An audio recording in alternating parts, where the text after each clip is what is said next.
The Path. The Path Bike Shop. The show was on. I had the biggest smile on my face. Taking it to a whole new level. Pitch and fight shred symbol. Do you have like a angry style? Yeah, we're called Play Hard. We've had some good times.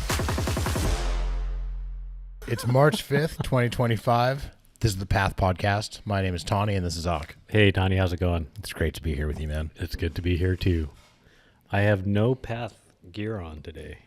But Well, you're still representing some Path culture with the that's great right. cat. That's right. That's what I thought. Our guy, Luke. Yep, completely. Bringing all that manufacturing in-house. That's pretty exciting. He is. Yeah, and I was talking to him about moving the major piece of equipment off of the truck into the shop. It's a good story. Oh man, we got to have him on. Yeah. Okay, got to have him on. That'd be great. For many other reasons too, but yeah, Yeah. so I could hear that story. He's always one of our better guests. Yeah, for sure. What's going on these days? What's going on with the shop? Orbea Demo Day, March 29th. Mm-hmm. First come, first serve. Gen 5 Rise.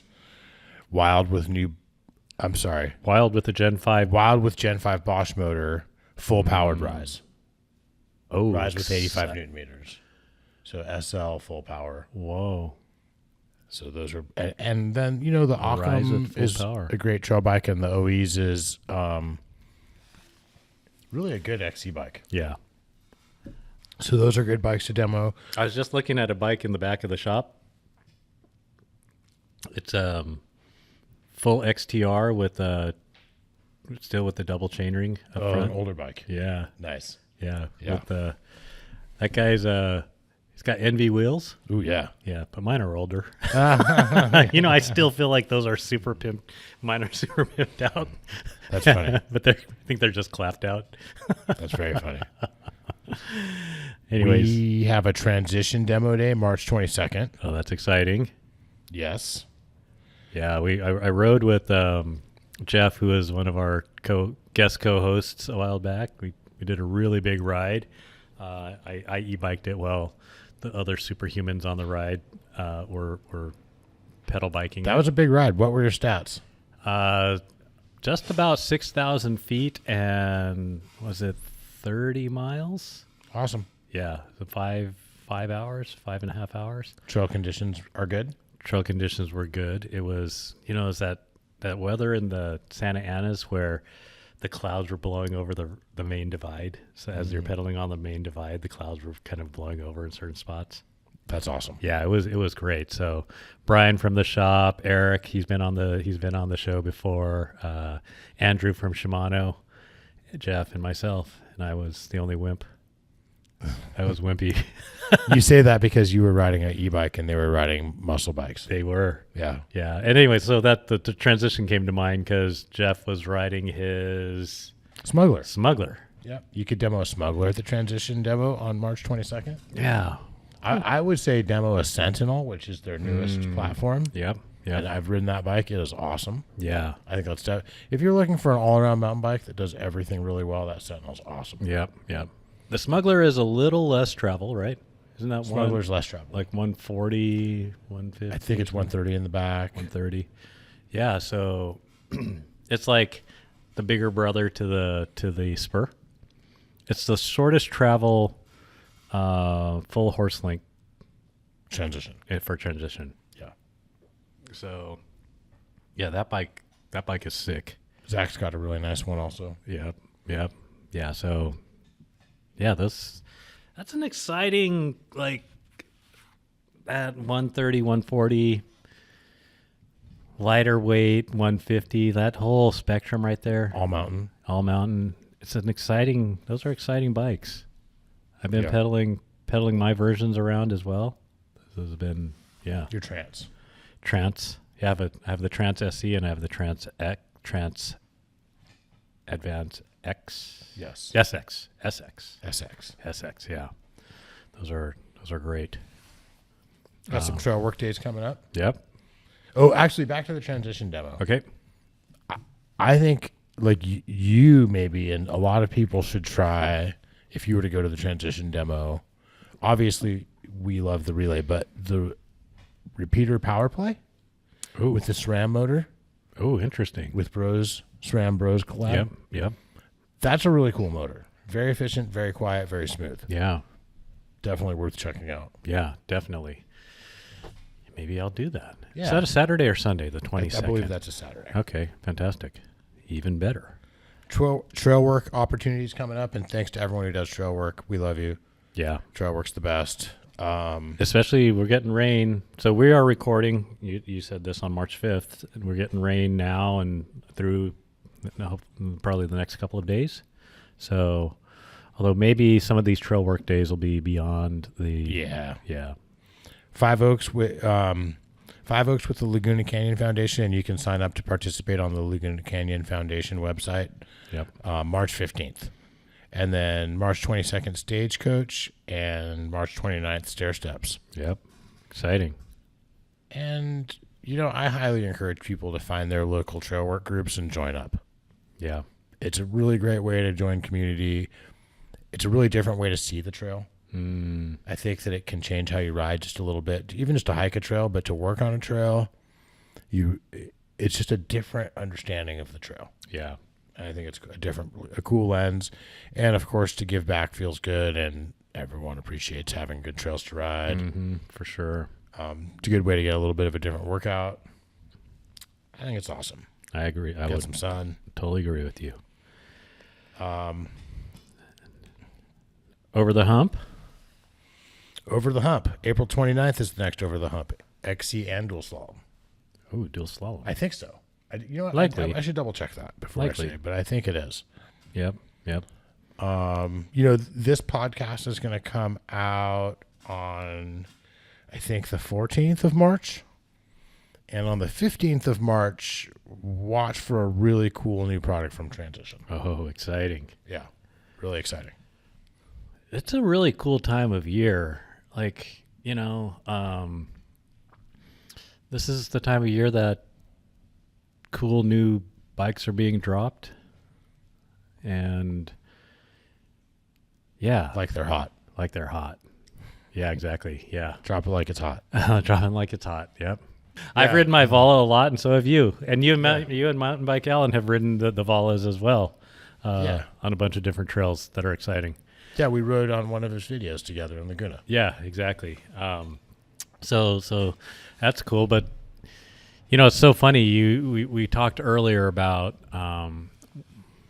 with the Vola, the Heckler SL, and the Relay, like we've kind of been riding those three bikes in the past 6 to 9 months on as far as e-bikes are And the concerned. Fluid VLT. And the Fluid VLT, right. And we used to ride Rises. Yep, and used to ride Rises. All of these are super exciting, and I wonder if some of the aged like Santa Cruz, that would be awesome if they released an updated Bullet. That would be. I mean, they released the Vola. It would be fantastic.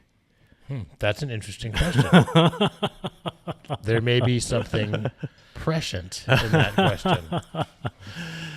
It's interesting. Do you think people know that word? Prescient, maybe. It means kind of knowing the future. Right. I only know it because of Dune. That's right. That's good. But yeah, do you think that, said hypothetical longer travel, something like the Bullet or something like, I don't know, like even like the new Wild that's got the Gen 5 motor, someday the Relay will get updated, and just various bikes like this.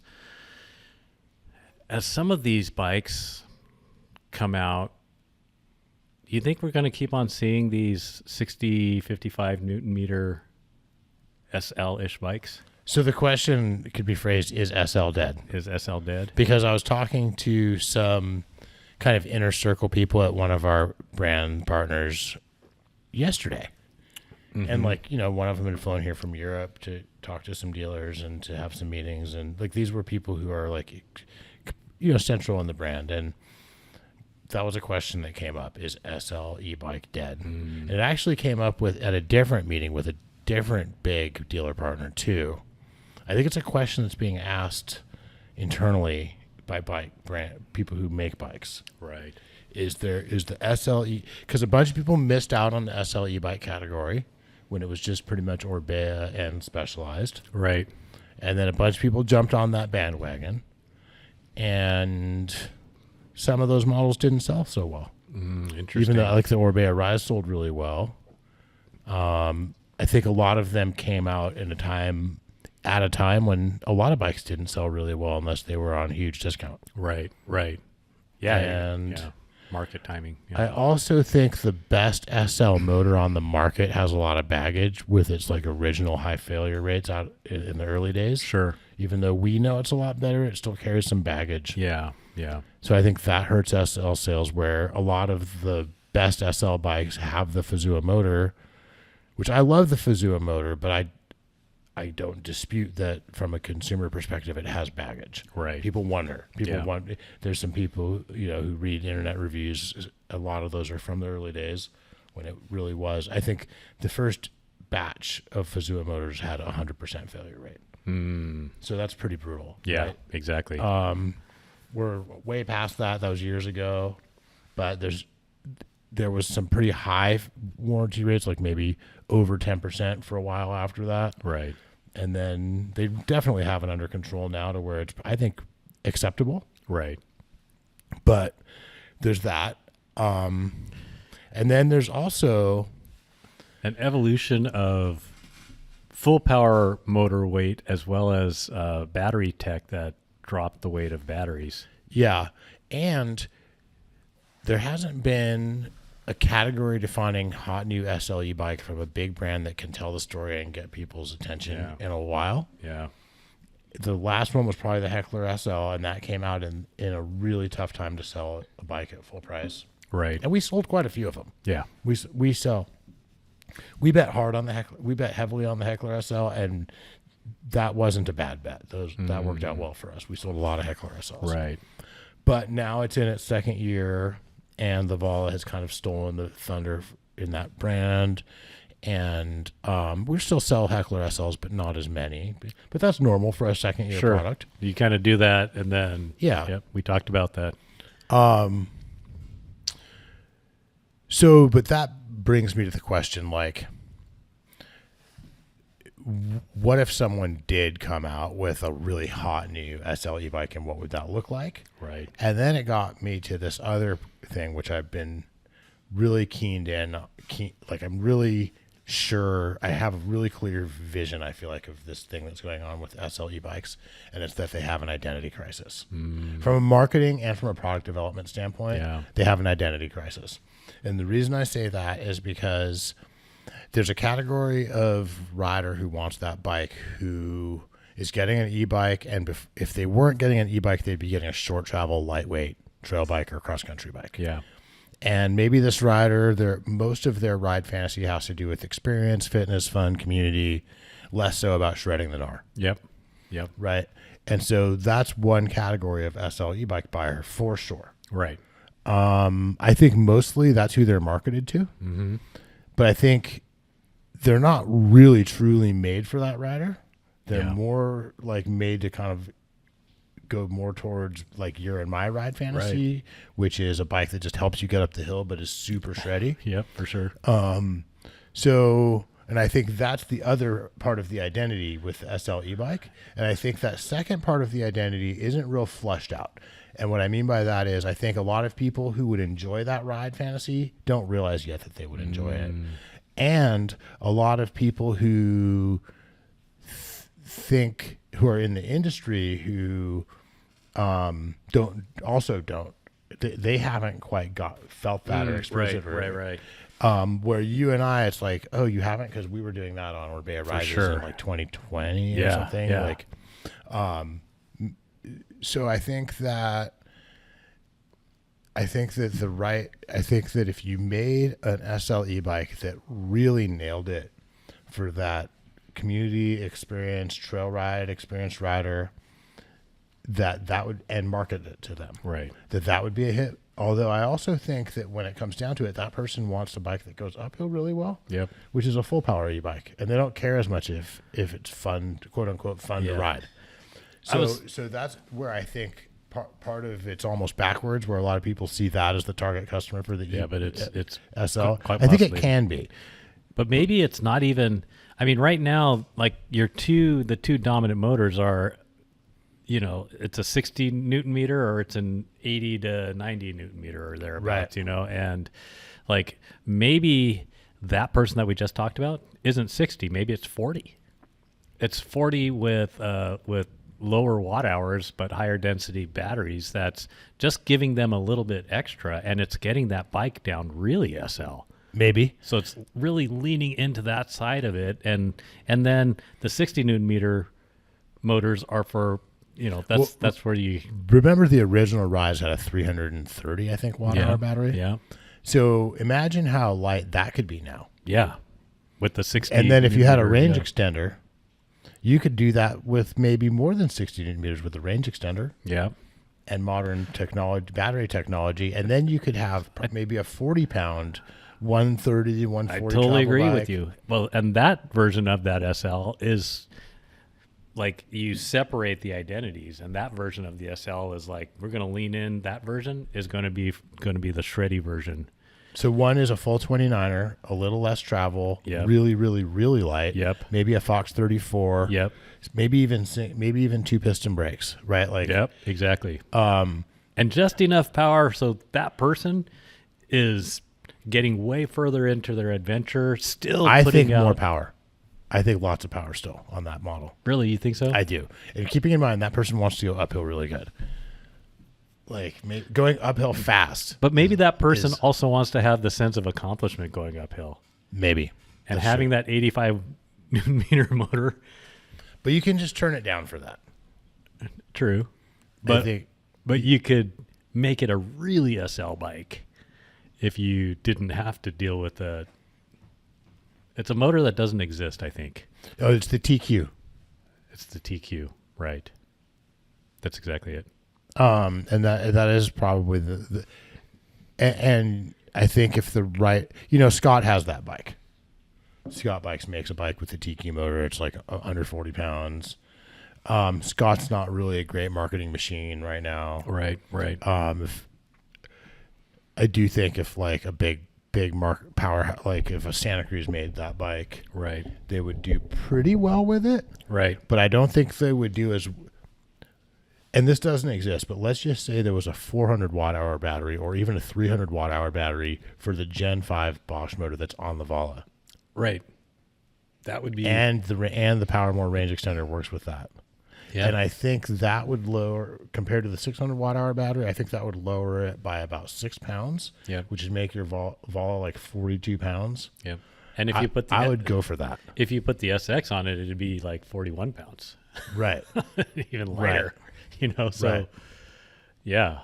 So if you want a Vala with an SX motor, would you want that? Would that interest you? So basically, it goes down to 47 pounds, or maybe it comes with a smaller battery too, and it goes down to 43. If you were like rocketing down the weight scale, and you're like, you could have the Vala 43 instead of 41 or 42, But it's going to be SX and not CX. and so then Or wait, it's going to be it's going to be gosh. SX is the nerfed version. Yeah. So then nerfed. The lightweight version. the lightweight Low version. power. Yeah. So you could maybe you're just leaning full into that and be like, yeah, I'll go for that. What about if we could have our relays with 1,000% 80 Gen 5 motor with us, with the 55 Newton meter Bosch motor and a 400 watt hour battery, see, but also with a range extender. see, I'm not cooking. See, I since we've been riding the Bala, I don't think I would go for that bike. But then my fantasy is different than like the first set of people that we talked about. This first person who's like more XC oriented, wants to go uphill fast, wants that really light bike experience. Maybe they would want that extra pound. They'd be like, "Oh my gosh, you could save me a pound? Heck yeah, I'd go for that in a heartbeat." Well, I think it would be more than if you could have a bike that's about the same weight as your relay, but has the Bosch motor and a range extender with 55 Newton meters. I would go for that. and it's a relay. I would go for that. because that's what I was describing. Yeah, for sure. Yeah. Yeah, the range extenders, that's because it's something that I kind of thought about.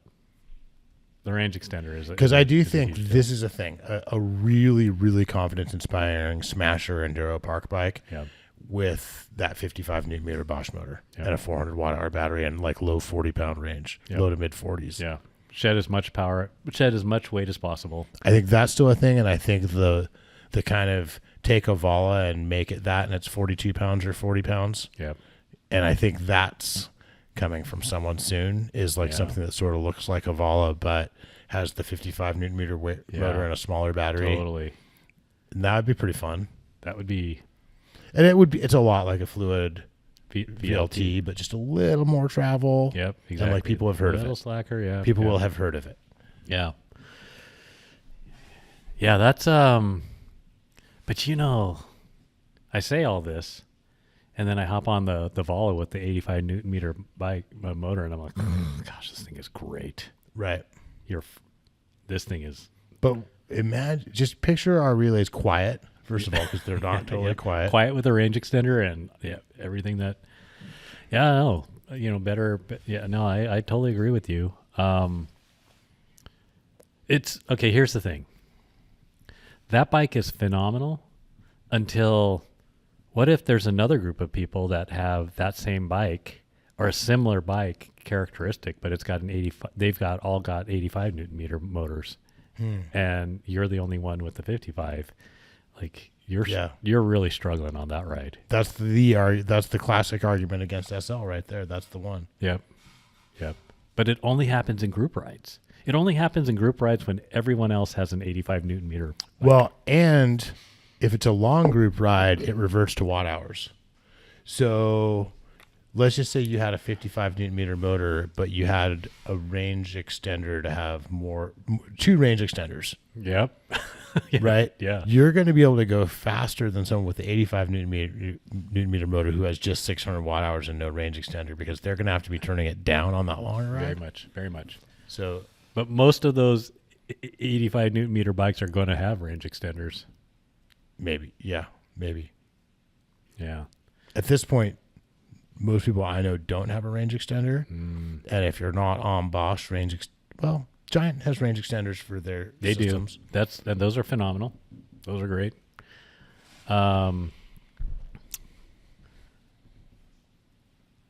Yeah, it really is an interesting exercise when you're like, I think about our Wednesday night rides. Our Wednesday night rides for quite a number of them were everyone was on 55 newton meter 60 newton meter bikes and 4 ups, 4 downs, 4,000 feet of climbing, phenomenal, great. This is amazing. E-bikes are awesome. And then there started to be the shift of mix of some 85, some 60. And then there's some rides where everyone is on 85 now. And it's like, oh, this is a difference. Like in speed and in How many laps you get? how many laps you get. Yeah. Mainly how many laps you get, Yep. I think. Yep. And when everyone is roughly in the same shape and can pedal pretty much the same, there's no way that the 60 newton meter motor can keep up with the 85s. Right. Like if everyone just shifts to boost and just goes, there's no way that 60. Right. Yeah. So, yeah, we'll see if And SLE bikes are dead. I don't think so.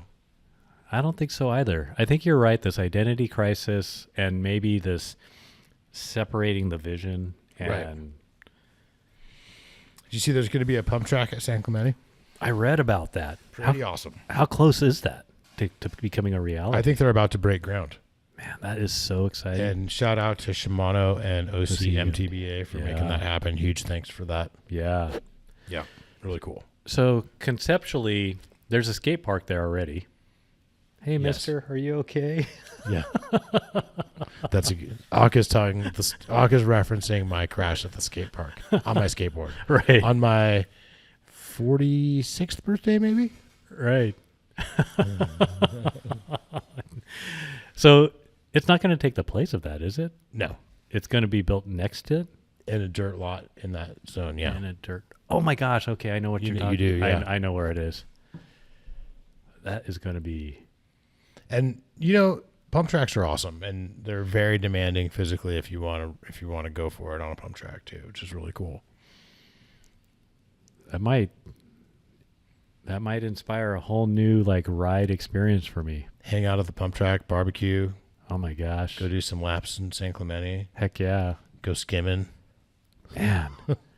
It's like all your Skimboarding in San Clemente. Exactly. It's all your favorite things. I mean, you don't need to leave that one little spot. I mean, I'm not actually a skimboarder, but I like the fantasy. Right. Yeah, so you could, yeah, like I hadn't even thought about that. I was just thinking going and riding the pump track, but you could take your regular mountain bike and go mountain biking. Yep. And that's awesome. Yep. Something else that's cool that we're doing Yeah. at the Path is we're putting takeoff parts on our web store, which is new for us. Ooh. So people who aren't local, there's local riders from all over, from 50 to 100 miles away sometimes come to the shop because when we do a lot of customizations on bikes, and we end up with a lot of parts that got taken off a new bike, and sometimes they're good parts. Yeah. And the price is always crazy good, like almost like used bike parts pricing. Yep. And people come from all over for their custom builds and stuff. And, you'll like find a fork for super good deal. And the next thing they're like, I can't pass up this fork. I guess I'm going to start a new bike build. Like I've seen that kind of thing all the time. Or like A whole someone's bike like, build around a headset. I love someone that is a classic. Like I've got this handlebar. I think build a bike. Exactly. Got this Chris King headset that The foundation. So take us on a little bit of a tour of the history of what the takeoff room and shelf has looked like over the years. Because This used to be a bigger thing because bike spec was less good. Right. Like bikes were not coming with the parts people wanted on them. Now Right. bikes come with the parts people want on them much more. When you were back, so you started in the bookstore Yeah. and then you expanded. When did the takeoff shelf parts area become a thing? It was pretty early. Yeah. I think at first it was just a little corner. Right. Like a corner with like a shelf or whatever. Yeah. And then you expanded again. It became a wall. Oh, and it then it became a became a wall. whole, there was a takeoff wall. Yep. And then there was a whole takeoff room. There's a whole takeoff room. At one point. Yeah. And that, at one point back at the First Street shop, that room was next to the helmet and shoe and fit space. Yep. Yeah, And there was a lot of stuff. I mean, there would be like 50 brake sets and like 40 cassettes. And like, right. yeah. Just an example of like the deals on the takeoff section. We have reverbs for $75. Holy That's moly. an older seat post. Yeah. They're still making that post, but a lot of people want a different post. But $75 for a functioning dropper post Heck yeah. that's got a good name brand and everything. Yeah. And there's something to be said for the hydraulic remote. It's smooth. Yeah, for sure. So is it like, is there a specific room, virtual room or space or drop downs? Like, do you drop down to takeoffs? I think so. You can also search takeoff. Oh, right. I'm going to look while we're talking. We can keep on talking. Yeah. So I think that's exciting. And, we just have a few things on there now, but we're adding to it all the time. Yeah, that is super exciting. Another thing that's really exciting is the motors that are in our Valas, the Gen 5 Bosch motor. I got official confirmation that those are going to 100 newton meters Ooh. this spring. Through a firmware update? Yeah, software update. Yeah. Software update? That is exciting. Right? 85 to 100, that should be a pretty significant change, I would It's think. going to be a significant change. That's interesting. going from 60 to 85 almost. Or yeah, not quite, but obviously. Not as a percentage, but as a just gain in newton meters. Oh my gosh. What in the world? That might be an extra 3/4 of a lap in the same amount of time. Oh, I hadn't even thought of it that way. Now, The peak power is, I think, staying 750. Or no, it was lower. Was it 750 already? I don't know if it's 750 already. Maybe it wasn't. So Yeah. maybe we'll get an extra lap in. And daylight savings time is coming, so we're going to be doing these rides. Like, are we doing these rides like next week? Next week we could, because a week from now, I say we do it. Because actually our daylight saving time is this weekend. Because I have missed those Wednesday after work rides. Oh my gosh, I missed them too. This is exciting. Well, and This could hurt my number of days a week that I go to jiu-jitsu. it might be a worthy substitute. I can't believe that we got through the entire non-daylight savings time with only one night ride. Yeah. Time has been flying. Yeah. Yeah. Yeah, and what's kind of cool, I was thinking about this, the Wednesday night rides could very easily be in two different locations. That would be phenomenal. 2 different locations. Yeah, because last year we did Wednesday night rides at in one place the whole summer, the whole spring/summer. This year, I think because we've been riding in, we might be able to go up into the Cleveland National, Like Black Star. Yeah, Black Star. That would make a pretty cool Wednesday night ride. Yeah. Yeah. Yeah, wind up kind of at the tail end. I'd also like to end one at the day use area at El Moro that's open till 10 and has fire pits and like Oh has the my beach. gosh. Yeah, figure That'd that be fun, out. right? Yeah. Figure that out, how to, I guess, park down Or maybe there. I'll snag a campsite there. Oh man. But I don't think they have fires at the campsites, but I think they do at the day use. Maybe I'm wrong. Maybe they don't at the day use. Maybe we have to pedal down to the next state park on the beach. Right. But that'd be super fun. Oh my gosh, yeah, that would be fantastic. Yeah, I can't believe that daylight savings time is coming. Yeah. So don't forget to set by the time the show airs, you will either have forgotten or remembered to spring forward. Spring forward. So that means that when we wake up, it's going to feel earlier than It's going to feel even earlier. and it'll be lighter And earlier. when we go to bed, it'll feel earlier. Yeah. Yeah. No, it's uphill both ways. I think I'm actually, yeah. Yeah, I've been waking up really early these days. Oh yeah. Yeah, I started at 4:10. I probably said this before, but man, getting to work at 6:30 and trying to do all the same things you do, getting to work at 7:30, except now you got to do it an hour earlier. It's really early. How early have you been getting up? 4:30. Oh wow. Yeah, and I think I need to wake up at 4:15 to actually do all the things I want to do. Wow.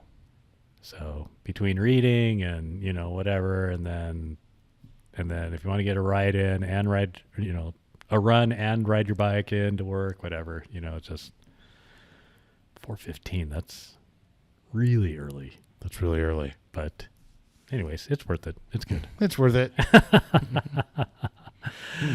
Can we talk about can we talk a little more about the Santa Anas are so amazing. They are an undiscovered gem. Man, and I'm rediscovering a love for riding out there. I sure hope the trails that were affected by fire open back up someday. Yeah, I hope so too. Yeah, I have no idea what kind of condition they're going to be in, right? Because the Santa Anas these days are pretty much just the Black Star area. Yeah. And like the Troy Lee Trail area, the Skyline Drive area. Yep. And stuff that's dropping. I mean, like, it's interesting when we say like the Black Star area, it's like from the climb Black Star to the gate all the way over to, almost halfway to motorway. There's some stuff dropping off. Yeah. And so, yeah, we rode a couple of those trails this past weekend. Like I said, 6,000 feet, 30 miles. Man, just that whole steep, loose, but there's steep and loose. There's exposure. There's some techie, actually legitimate techie portions out there. Ripping single track through like amazing landscape, way in the middle of nowhere. I want to get a range extender for my Vala. Maybe a big part of the reason why is just so that I can go up Black Star and go do a Troy Lee Trail and then come back over and do it all on full boost. Yeah, I think you'd be able to, right? Yeah. I'm very sure. Cool. I haven't done it, but I'm very sure. 6,000 feet and full boost. Yeah, totally doable. Good. So, anyways, no, it's just been a great time riding out there. It's interesting doing the longer rides now. Kind of getting back into the nutrition game, like how to feed your body. Yeah. Over the long rides. So I was never much of a goo consumer on long rides, but goo with their Roctane version of the little packets, those are pretty amazing. Yeah. And same, they're like whatever energy drink powdered mix that you use. I do the super concentrated thing in your water bottle. And we were out for 5 hours on this past Saturday. And yeah, it would have been nice to have like a deviled egg sandwich or peanut butter and banana and honey sandwich. Yeah. But from an energy and, cramping and what have you, I didn't need that. Right. I just did straight. I actually, when I got into the ride, I'm like, oh my gosh, it's not that I feel like I need that type of food, but it is just kind of nice on a really long ride to have something comforting. I don't do well with that heavy of a carb mixture for my energy. Like I need some fats and proteins to be okay. Right. But what I think would be fun is a ride kind of like that, but a little slower pace with e-bikes and like pack a lunch, have a picnic out there somewhere. Yeah, for sure. That'd be fun. That'd be cool. Yeah. Because I did actually do essentially the whole ride on Eco. Yeah. So I finished that ride with 60% of my battery left. Wow. I do have a range extender, but it could have gone easily 12,000. Really? You had 60% left after 6,000 feet? Yeah. Wow. 3 bars, maybe even more than 60%. Oh my gosh. I had 3 bars So you could have done that with no range extender. I guess so. Yeah.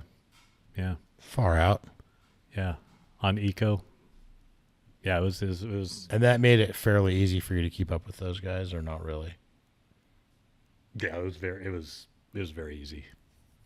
Yeah, Eco makes a regular rider a fit rider, maybe Eco makes a regular rider a superhuman rider on a long ride. On a long ride, because not at Oaks. Eco will not help you keep up with like a NICA rider at Oaks. I agree. Yeah, that is very true. But on the long ride, yeah, I'm pretty sure. Yeah. Yeah. Yeah. Yeah. Did you see the new TRP brakes? I did. They look very awesome. Oh my gosh. It almost makes it seem like you might not need the Freedom Coast levers anymore. Yeah. They look really good. They do. It's almost like they took a lot of design cues from Freedom Coast. Yeah, it is. So, when do you guys, when should we expect to see those at the shop? Oh, those will be here by the time this podcast airs. Oh my gosh. Yeah. And there's a new rotor too from TRP. Right. It's exciting. It is. Yeah. So let me see. I've been riding Saints, TRPs, and Mavens. Mm-hmm. We are really, really, really fine-tuning like which brake we actually like better. We're in a good era for brakes too. I love how passionate we can sound when we talk about brakes. So well, remember how bad they were. That is so true. Like we just talked about this, and I was just remembering this as I was riding down a very steep, loose trail, and just I was on the Mavens, and just thinking like, man, this doesn't really enter the conversation of favorite brakes around the shop. These are amazing brakes. Yeah. The Mavens are really powerful. Yeah. And, yeah, it was fantastic. I was talking to Drew before the show, and we were talking about BB7s, Avid SRAM Oh BBs. yeah. And he was poo-pooing them, and I was like, yeah, but like compared to what was out at the time. Oh yeah. And like I remember, for years the BB7s were out and the Juicies weren't out yet, and they'd be in every catalog every year, Juicies. And Shimano didn't have a hydraulic disc brake yet either. Right. And they'd be in the catalog and then they wouldn't come out. They'd Right. be every year for like, I don't know, 4 years or something. Right. It became like kind of like you're just used to seeing them and they're not going to be there. Right. And then the Juicies came out and like, what a disappointment, right? Like, Yeah. Notoriously problematic brake. Right. And so many of the brakes back then just had so many issues. Yeah. And were totally. just too small. Right. They were all two piston. They were all too light. The rotors were too small. Right. Like 6-inch rotors were like the main size. Yeah, that's amazing, right? 6-inch rotors. Like bikes generally came with 6-inch rotors. Yeah, for sure. Even like Like somewhat longer travel bikes Yeah. sometimes came with 6-inch rotors. Like not like downhill bikes had 8-inch rotors. yeah. And again, they were measured in inches back then. That's right. Not But 6 inches was a 160 rotor or 6, a 7, and 8 inch, 165. right? Whatever. Yeah. And but 160 I think was what we meant by 6 inches. And then, but that's also why the 203s exist, because that's an exact metric conversion from 8 inches. I think. They've never retooled. They just. So yeah, I remember when 180 was kind of like a big rotor, Yeah. and they were all thin too, Right. like 1.8. Yeah. So what's Brian here at the shop I forget what bike he's built up recently, but I think he's got BB7s on one of his.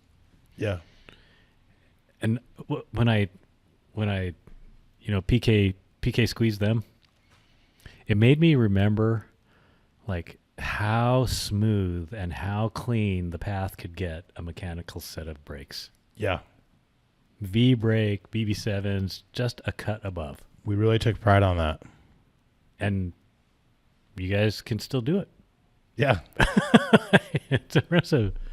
yeah, it's about getting the cut really good to where it doesn't pinch the cable at all and makes a really square edge so that it doesn't kind of, if the cut isn't really square when you pull the brake, the housing kind of moves and it makes it less crisp. Right. So and then if you don't have a really clean, well lubricated housing and a smooth cable, then that's not going to be smooth. And then there's the routing of the housing that goes to Yep. making it smooth. Yep. Yeah, good stuff. And then how it's set up too makes it like, if it's a V brake, having those pads hit like At the same at time. the same time and Yeah. like just the right way. Yep. And not too much tension or not too little tension. On the pad, on this armor tractor springs. Yep. Yeah. I could never get that, but yeah, that's the BB7s. I think do I have a bike with the BB7s? I don't think so. Not at this point. Anyways, we got a couple questions Yeah, okay. from listener questions. All right. To those of you who have sent us questions, thank you. Let's see. What do we got here? J Ulrich 562 on Instagram says, "Can you swap out a Shimano EP6 motor for an EP801?" I think the mounting pattern is the same, but I think you'll need different kind of like outer motor cover stuff Right. and different wiring. Got it. Same So- batteries?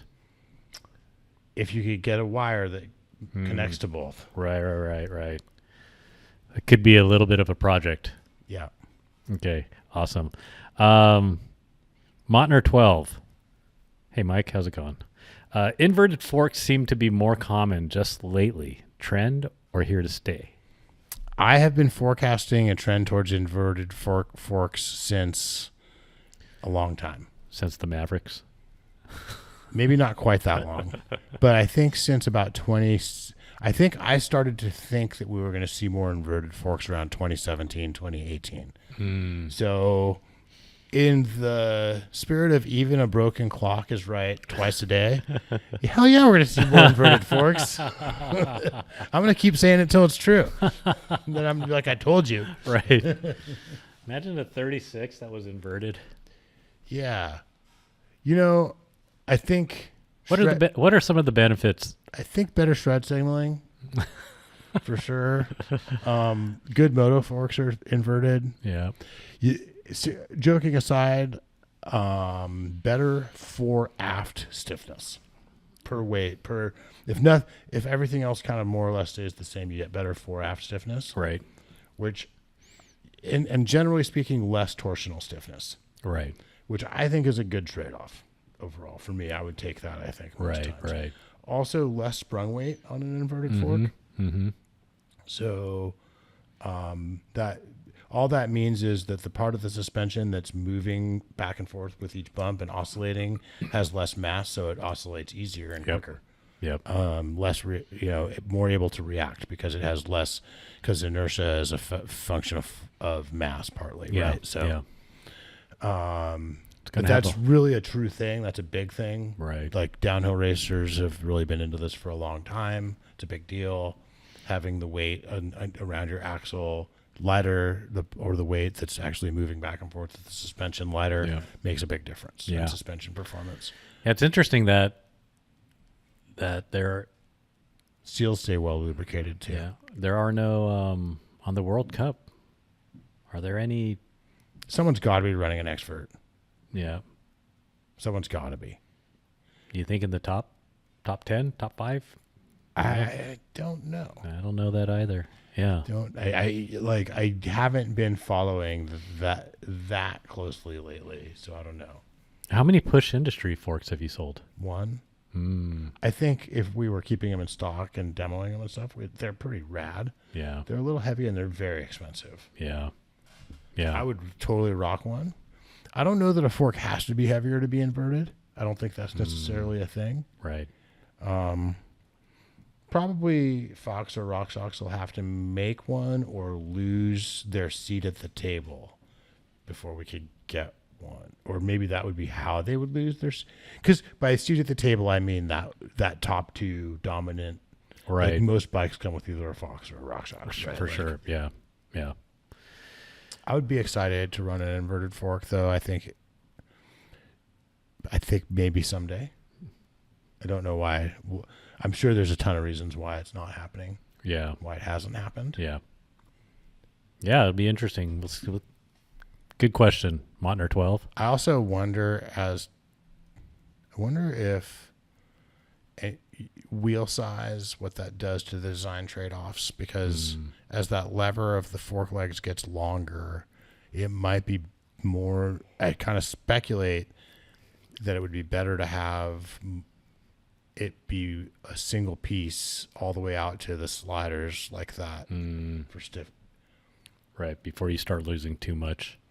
Well, I almost I kind of think maybe as fork legs get longer, inverted might be more better. More better. Well, because the amount of fork that's past this fork seal stays the same. Like a 7-inch travel fork is going to have the same. 180. A 180 fork is going to have 180 stanchions, and that's how much. That's how far the axle is going to be from the solid fork leg. Yeah. So the point that's taking the weird loads that doesn't hold them well, which is the junction between the stanchions and the legs, is not at the other end of the lever as much, right? Right. I'd have to think about this more. Yeah. This is I'm probably getting myself in trouble, but I think I might be onto something. Yeah. So there's that, and 32-inch tires. We know I'm a fan. So 32-inch on an inverted fork. I can't wait to have my inverted fork with 32-inch tires and 6-piston brakes with probably about like a 2.8 rotor thickness. Right. Probably super boost squared 167 axle spacing in the back. And a 90 millimeter rise fork. And probably a 90 millimeter rise handlebar. handlebar. Sorry. Yeah, probably. Oh, but there'll probably be a crossbar on the handlebar. Right, exactly. Because it'll be so high rise. Yes, exactly. You'll need Yeah. it. I like it. I like it. Probably about like a 850 reach on a medium. Right. Exactly. That's pretty awesome. Yeah. Is that a good place to end and dreaming of this said bike? Yeah. You know, I want to share something that's been All on right. my mind. All right. Go for it. So, how hard should you grip your grips? Oh. How hard should you grip your grips? So, how tight should your grip be on your handlebars? And I think that if you're not asking yourself this question, you could improve your routing by asking this question. Yep. And I think that there's kind of a general best grip tension, and then there's situation specific best grip tension. So there's a best grip tension for just kind of riding along in general conditions with like medium bumps and medium speed. Yep. And then there's a best grip tension for like smooth ground and flat. Yep. There's a best grip tension for like big bumps that are trying to rip the bars out of your hand. Right. But in general, I want to talk about some of the trade-offs because, like, if you grip the grips too tight, it's harder to your reactions are slower. Yep. You cannot react as quickly to input on the handlebars. Right. Yeah. And it's harder to be smooth. It's harder Yep. to ride in full control. Yeah. But if you grip the grips too loose, You deflect, run the risk of you deflect off every bump too much. Yep. Any bump that's trying to turn your handlebars is going to turn your handlebars, Yep. and you're not going to be able to hold the line. And in worst case, it's going to rip the bars out of your hands. Right. You're going to really lose control. Right. Well, and it's can you change your grip without completely gripping your tensing up your entire arm, shoulder? I don't think you much can. Maybe to some degree you can Isolate you can isolate your grip force from your shoulders, but not your forearm. I don't think. Yeah. Yeah. No, I agree with that. So it's going to affect hand pump Yep. a lot. Arm bump. Yeah. And it really, I do think like people who have like a smooth riding style, a big factor is how hard are they gripping the bars. Right. And smooth is fast and smooth is in control. Yeah. So it's a really interesting question, right? Yeah. And like all bike riding technical rabbit holes, it's a wonderful metaphor for life. Right? Like we all know those people who are gripping life a little too tight, right? They're just a little too committed. Right. A little too committed to every outcome. They're like a little too just like they can't change direction. They can't flow. They're just like Because I'm holding on too tight. Yeah. I'm holding on too tight. Yeah. And then we all know those people who maybe could grip the bars a little tighter in life. Like they're just kind of letting life happen to them. Exactly. Right? Like, right. That is. and then for all of us, it's like a constant slight adjustment to like not be too far down either one of those. Right. Yeah. Yeah. And so I just thought that was a fun little cheesy kind of riding talk / life philosophy. That it is. That it If is. it's really good life philosophy, it'll be cheesy, right? Like, so. And the ability to adjust like many times over in quickly changing situations. Yes. Plasticity. Plasticity. Oh, that's a good It's a one. it's a buzzword right now. People are into the plasticity. Plasticity. Is that right? Neuroplasticity. Oh, you're right. You're right. Yeah. Yeah. Andrew Huberman. Yeah. And others, many, I'm sure. Yeah. So yeah, so that's a podcast. Yeah. Maybe. The grip. How tight to grip the bars. Don't grip too tight. Don't grip too tight. But also don't grip too loose.